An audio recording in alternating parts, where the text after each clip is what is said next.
Puji syukur kita haturkan kepada Allah SWT yang telah memberikan begitu banyak nikmat pada kita semua. Salawat serta salam mudah-mudahan senantiasa terlimpahkan pada Nabiullah Muhammad Sallallahu Alaihi Wasallam, pada keluarganya, para sahabatnya, dan siapapun yang senantiasa menegakkan sunnah-sunnahnya sampai akhir zaman.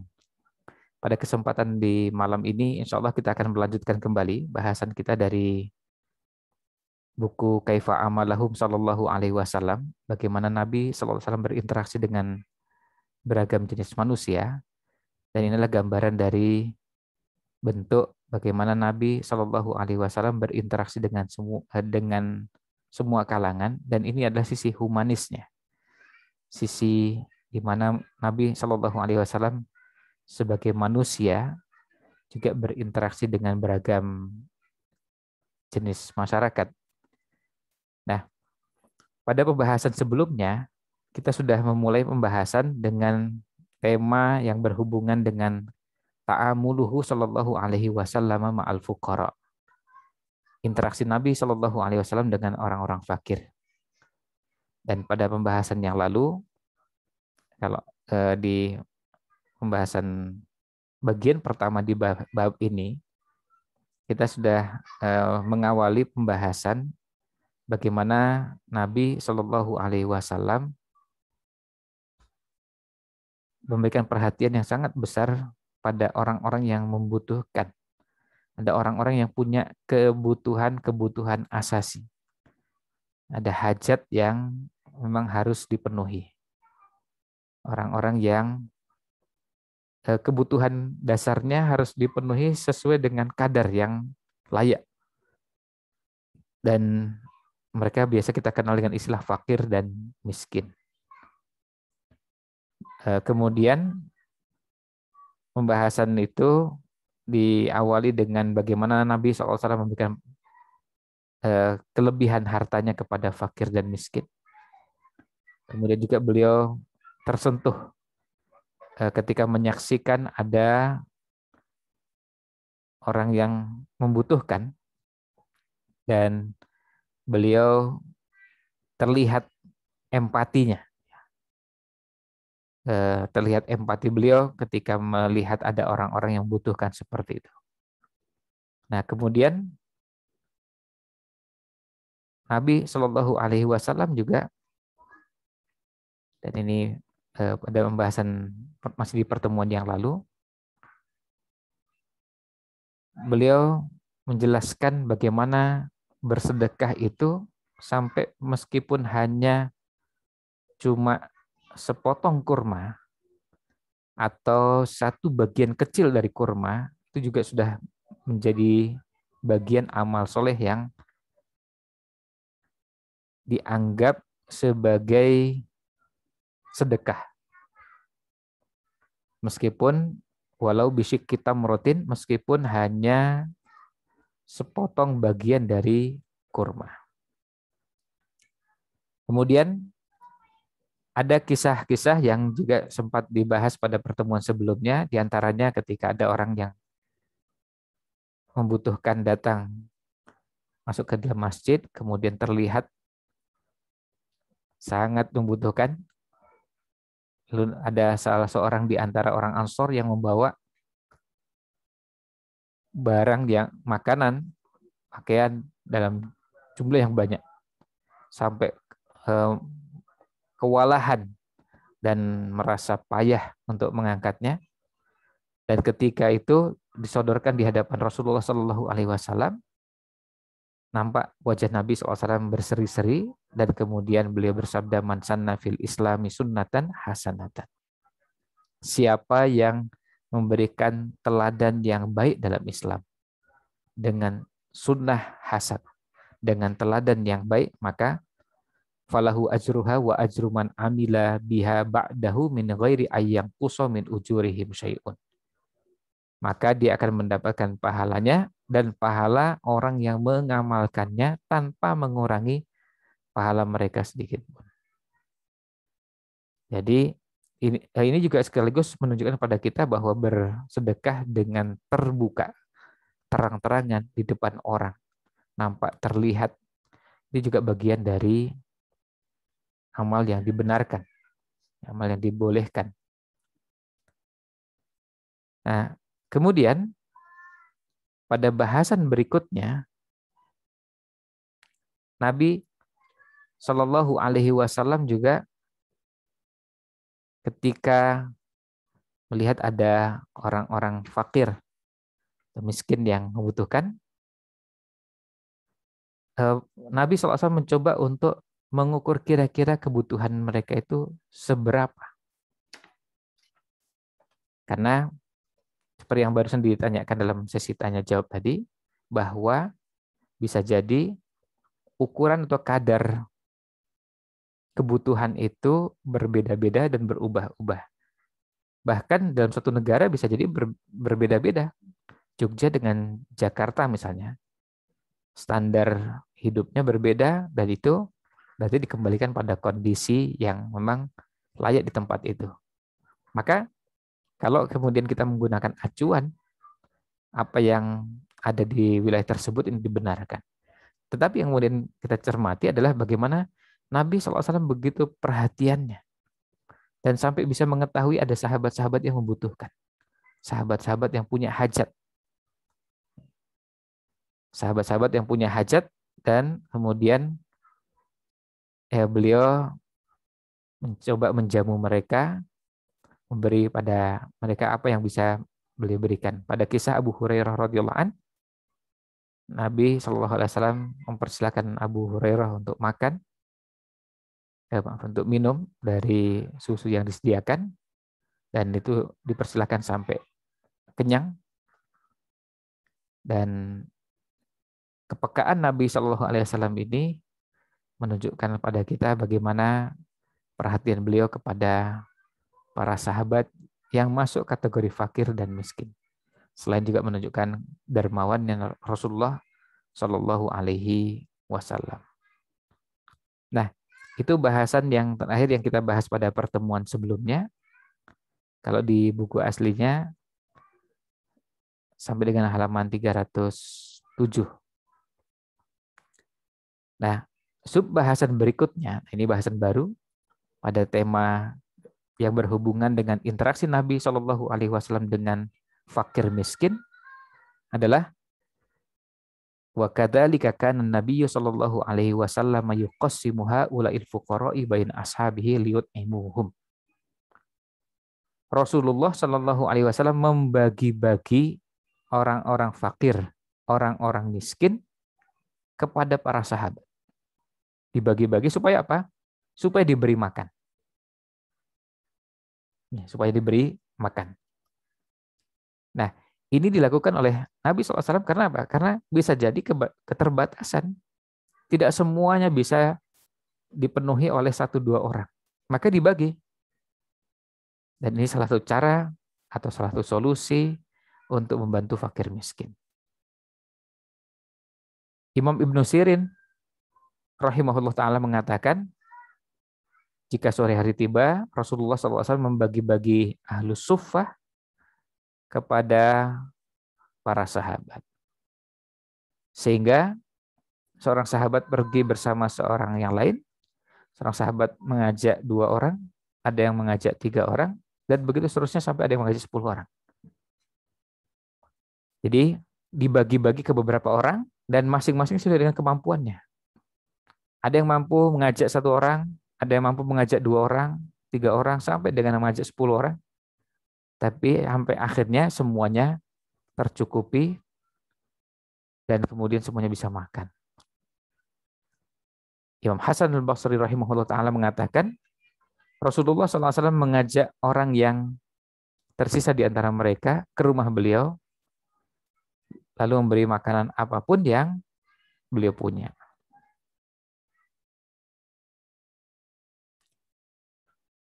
Kemudian Ya'ish bin Tokhifah al-Ghifari mengatakan bahwa bapak saya atau ayah saya adalah salah seorang ahlu suffah. Dan Rasulullah SAW memerintahkan agar mereka diurus. Maka ada salah seorang sahabat yang mengurus 1 atau 2 orang. sampai akhirnya yang tersisa bersama yang lain. Yang tersisa sampai kemudian beliau mengatakan, saya sampai akhirnya saya yang tersisa bersama 4 orang yang lainnya. Jadi Ahlus Sufa yang begitu banyak itu kemudian dibagi-bagi. Kata beliau, hatta baqitu khamisa khamsatin. Saya hanya jadi orang kelima. Jadi ada 4 orang, kemudian saya yang kelima, sisanya. Karena apa? Sudah dibagi-bagi yang lain. Kemudian Rasulullah SAW bersabda, intoliqu. Ayo, mari kita pergi. Akhirnya kami pergi ke rumah Aisyah radhiyallahu anha. Kemudian Rasul SAW bersabda, ya Aisyah, at'imina. Wahai Aisyah, beri kami makan. Lalu kemudian Aisyah membawa beberapa hasyisyah. Ini makanan yang terbuat dari gandum. Ini gandum yang kemudian dimasak dan ditambahi daging atau kurma. Kemudian setelah itu Nabi ya setelah Aisyah menghidangkan itu, Aisyah juga membawakan haisah. Haisah ini bahan dasarnya kurma, campur tepung halus, kemudian ada kadang ada campuran kejunya, ada campuran lemaknya, dan sampai sekarang masih ada ya, dijual di kota Mekah itu, dan kota Madinah. Sampai tahun kemarin saya di rumah masih punya haisah itu, dan biasa saya sempat di rumah, dan memang dikonsumsinya bisa dikonsumsi langsung begitu, atau juga dikonsumsi bareng dengan yang lain juga bisa, dan rasanya agak manis. Nah, ya ini juga sekaligus kita berdoa mudah-mudahan Allah mudahkan untuk bisa segera berangkat ke Tanah Suci, dan nanti yang berangkat ke sana bisa membelikan haisah ya, biar nanti bisa jamaah ya di Klaten ini bisa merasakan haisah itu kayak apa sih. Sebab kalau cuma saya ceritakan dengan lisan begini kan beda dengan kalau melihat, apalagi ngincipi ya. Tentu akan beda rasanya. Dan wallahu alam saya belum sempat ngecek apakah di toko-toko di Indonesia yang menjual barang-barang dari sana, dari Timur Tengah, apakah juga menjual haisah. Tapi ya ini maaf cerita sedikit bahwa saya termasuk penggemar haisah. Pertama karena memang ini ada sunnahnya. Aisyah pernah menyuguhkan kepada Rasulullah SAW dan disuguhkan untuk para sahabat Ahlus Suffah. Selain juga memang rasanya enak. Yang jelas mudah-mudahan nanti suatu saat kelak bisa bisa menikmati makanan tersebut. Nah, kemudian kembali ke sini. Setelah itu Rasulullah SAW bersabda, ya Aisyah, asqina. Aisyah, tolong beri kami minum. Jadi setelah makan, kemudian minum. Itu sebabnya kemudian hadis ini juga dijadikan dasar bahwa ini dibenarkan kalau kemudian urutannya makan dulu baru minum. Karena dari hadis ini. Artinya tidak kemudian tidak dibenarkan juga kalau orang lalu menyalahkan yang menggunakan urutan ini. Karena ada yang mengatakan yang betul tuh urutannya minum dulu baru makan. Dalam hadis ini dengan sangat jelas. Ya. Kita bisa lihat dalam hadis ini urutannya makan, setelah selesai makan kemudian minum. dan makanannya jelas yang dikonsumsi. Kan masalah makanan yang dikonsumsi apa itu urusan lain, tapi yang jelas makan. Kemudian Aisyah membawa sebuah cangkir besar dan kami pun minum.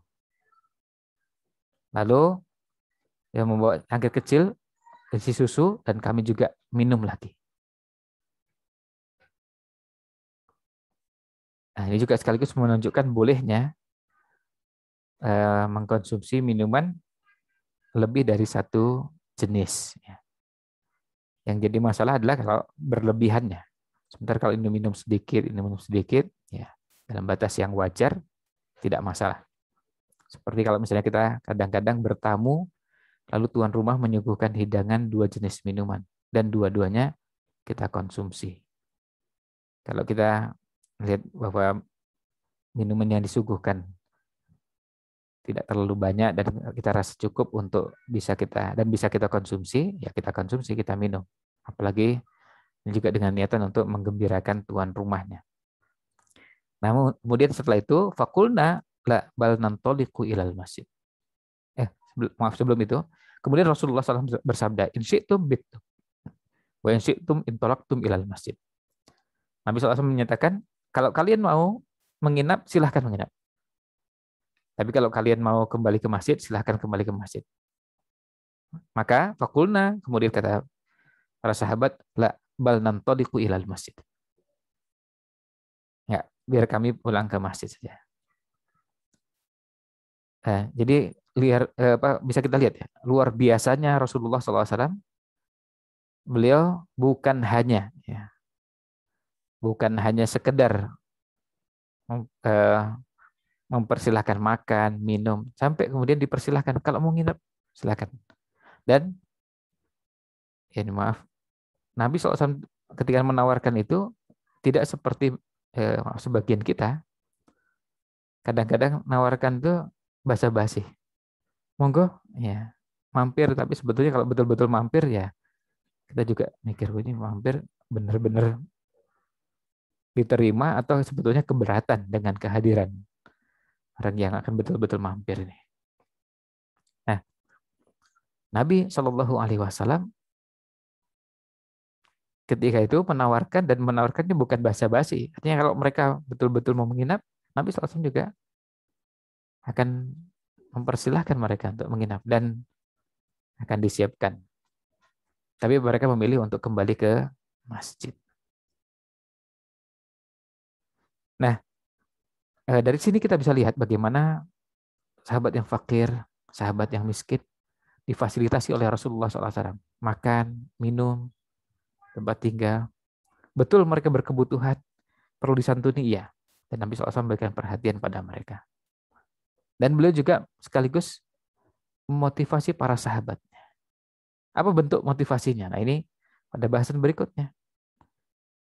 Dari Abdurrahman bin Abi Bakar. Dari Abdurrahman bin Abi Bakar. Kalau di buku terjemahan, sampai dengan itu yang ada di halaman 299 di buku terjemahan, di bagian fakulna la bal nantoliku ilal masjid itu ada. Di halaman 299 di baris ke-7 ada kalimat kami pun menjawab kami pulang ke masjid saja. Sampai di sini. Tetapi pada bagian ininya kita tidak dapati. Nah, saya sampaikan ini karena memang tidak ada di bukunya, masih di buku terjemah. Dari Abdurrahman bin Abi Bakar. Beliau menuturkan bahwa ahlu suffah, ashabus suffah, jadi orang-orang yang tinggal di masjid. Mereka adalah orang-orang miskin, orang-orang fakir.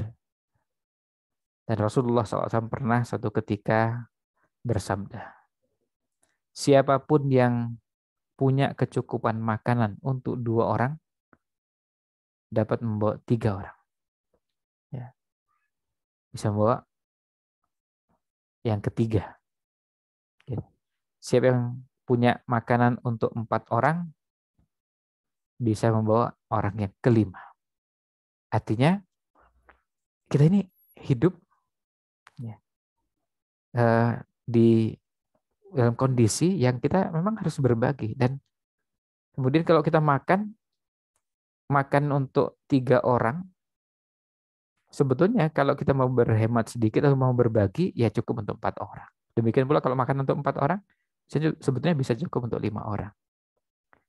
Artinya supaya semuanya dapat makanan, supaya semuanya bisa merasakan. Tapi berkurang sedikit, ya sudah pasti.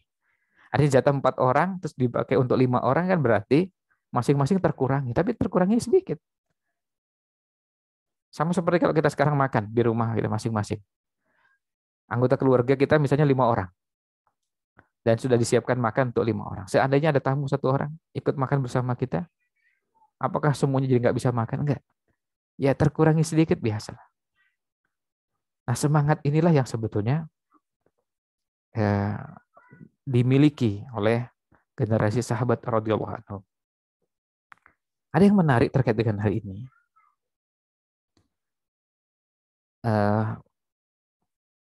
Ada kisah yang disebutkan oleh beberapa penulis bahwa ketika Abu Bakar As-Siddiq radhiyallahu anhu menjabat sebagai khalifah, beliau menugaskan kepada Umar bin Khattab sebagai hakim di kota Madinah. Nah, kemudian sampai akhirnya beliau selama setahun itu beliau nggak menerima laporan, nggak ada yang bertengkar, nggak ada yang ribut, nggak ada yang mengadukan perkaranya kepada Umar bin Khattab. Akhirnya Umar bin Khattab minta supaya, ya orang sekarang mengatakan, mengundurkan diri dari jabatan tersebut. Lalu Abu Bakar bertanya, amin masyaqqatil qada'i tatlubul i'fa ya Umar? Apakah karena beratnya menjabat sebagai hakim sehingga kamu minta mundur dari jabatan tersebut, wahai Umar? Kita perhatikan, lihat jawabannya. Umar bin Khattab mengatakan, tidak wahai Khalifah Rasulullah. Tetapi mereka tidak membutuhkan kehadiran saya. Sebab mereka adalah orang-orang yang beriman. Masing-masing tahu hak dirinya. Dan ini kalimatnya, masing-masing tahu apa yang menjadi haknya dan tidak minta lebih dari itu. Dan apa yang menjadi kewajibannya dan dia menunaikan sesuai dengan kewajiban tersebut. Ditambah lagi, masing-masing mereka itu memberikan perhatian dan memberikan kecintaan kepada saudaranya sebagaimana kepada dirinya sendiri. Kalau salah seorang di antara mereka pergi, mereka cari kemana fulan. Kalau ada yang sakit, dijenguk. Ada yang fakir, dibantu. Ada yang kesulitan, ditolong. Dan ada yang ditimpa musibah, maka mereka bergotong royong untuk membantu mereka. Agama mereka adalah nasihat. Akhlak mereka adalah amar ma'ruf nahi mungkar. Maka mereka mau bertengkar untuk apa? Kalau orang-orangnya seperti itu, ya nggak bertengkar. Itu makanya kita lihat, generasi sahabat itu dikatakan generasi terbaik, bukan karena kehidupannya mewah. Para sahabat hidupnya melimpah. Oh enggak. Banyak para sahabat hidupnya biasa-biasa. Dan ya kalau ukuran sekarang miskin. Tapi mereka bahagia, mereka tenang, mereka merasa kesenangan. Karena memang mereka rasa ya sudah cukup. Mereka sudah merasa cukup dengan apa yang ada. Dan qanaah yang mereka miliki itulah yang membuat mereka bisa berbagi dengan yang lain. Sementara rakusnya kita, ya rakusnya orang-orang di zaman sekarang, atau mungkin rakusnya kita, itu yang membuat kita merasa nggak cukup. Cintanya pada dunia yang begitu besar membuat kita nggak cukup. Rasanya itu kurang terus. Ya kalau mau dibilang kurang, ya kurang terus. Sampai kapanpun kita akan mengatakan kurang. Kalau kita mau mengatakan kurang. Ya sampai kiamat kita akan mengatakan kurang. Ya sekarang kalau orang dengan tabiat rakusnya, orang sekarang kalau gajinya sebulan 10 juta, apa cukup? Ya kurang. 20 juta kurang. 50 juta ya kurang. 100 juta tetap kurang. Tapi di waktu yang sama ada orang-orang yang dengan kesederhanaannya mereka bergembira, menikmati kehidupan. Dan itu yang diceritakan oleh Umar bin Khattab radhiyallahu anhu. Para sahabat ya bisa dibayangkan, ini hakim di pengadilan, kemudian kalau ada orang bertengkar ya diselesaikan. Mereka nggak bertengkar karena apa? Karena memang tabiat orangnya seperti itu. Ada yang sakit dijenguk, ada yang kesulitan dibantu, ada yang timpa musibah ditolong. Ada. Jadi itu kehidupan yang mereka akan merasakan kedamaian luar biasa. Nah, ini yang kemudian Nabi dorong kepada para sahabat. Jadi yang punya makanan cukup untuk dua orang, ajak orang ketiga. Ini adalah cukup. Yang punya makanan 4, ajak yang kelima. Artinya tambah 1. Dan kalau dipraktikkan nanti kita bisa merasakan cukup. Sangat cukup. Dan sekali lagi kalau misalnya kita merasa ya kurang sedikit makannya, itu biasa, itu bagian dari perjalanan kehidupan kita. Tapi ada kebahagiaan yang luar biasa, kita bisa berbagi. Dan bahagianya luar biasa. Senangnya luar biasa. Kalau kita bisa berbagi dengan mereka. Nah, kemudian Rasulullah SAW pernah pergi bersama 10 orang. Dan Abu Bakar membawa 3 orang. Maka saya, ayah saya, ibu saya, istri saya, dan seorang pembantu dibagi antara rumah kami dan rumah Abu Bakar. Ayah saya sedang berbicara dengan Rasulullah SAW di waktu malam.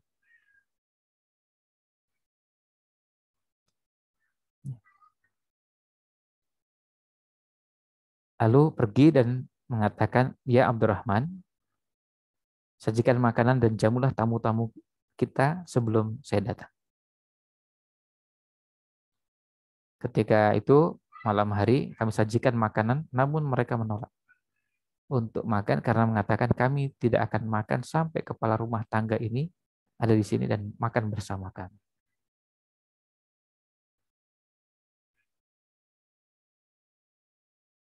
Lalu kemudian saya mengatakan pada mereka, ayah saya mudah marah jika kami memperlakukan tamu-tamu dengan buruk dan saya takut dia akan melukai kami karena hal itu. Namun mereka terus menolak. Jadi artinya apa? Minta supaya ayo makan. Lalu kemudian Abu Bakar makan malam bersama Nabi SAW dan dia tetap di sana sampai sholat Isya dikumandangkan. Lalu kembali lagi dari masjid dan tetap di sana hingga beberapa waktu sampai akhirnya Rasulullah SAW menjadi lelah. Kemudian kembali setelah apapun yang Allah inginkan dari malam hari sudah berlalu, artinya sudah lewat malam, sehingga istrinya mengatakan kepadanya, apa yang menahanmu dari melayani tamu-tamu? Lalu jawab, bukankah engkau sudah memberi mereka makan? Lalu dijawab, mereka menolak makan sampai engkau tiba. Mereka diberikan makanan, namun mereka menolak. Ada yang mengatakan khawatir, atau takut Abu Bakar nggak kebagian. Saya pergi menjauh dan bersembunyi dan Abu Bakar mengatakan, ya, di mana anak bodoh itu? Nah, lalu beliau marahiku dan mengatakan lagi, ini menegur dengan keras, jika engkau mendengar suaraku, engkau harus datang sekarang juga. Maka saya datang. Demi Allah, saya tidak berbuat yang keliru. Tamu-tamu ayah ada di sini, coba tanyalah mereka. Saya membawakan mereka makanan, namun mereka menolak dan mereka mengatakan hingga ayah datang. Lalu tamu-tamu itu mengatakan, ya benar. Lalu Abu Bakar mengatakan, mengapa kalian tidak menyantap makanan yang sudah disajikan pada kalian? Demi Allah, saya sudah tidak bisa makan malam ini. Maka mengatakan, kalau begitu demi Allah kami juga tidak akan makan sampai engkau juga makan dari makanan ini.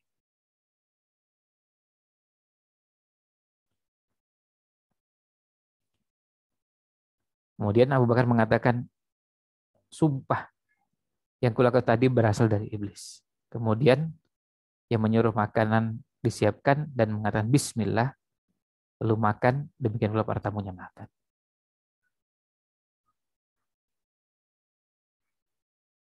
Nah, kemudian ada ungkapan bahwa demi Allah kami makan satu gigit, namun seolah makanan itu tumbuh banyak di mulut kami.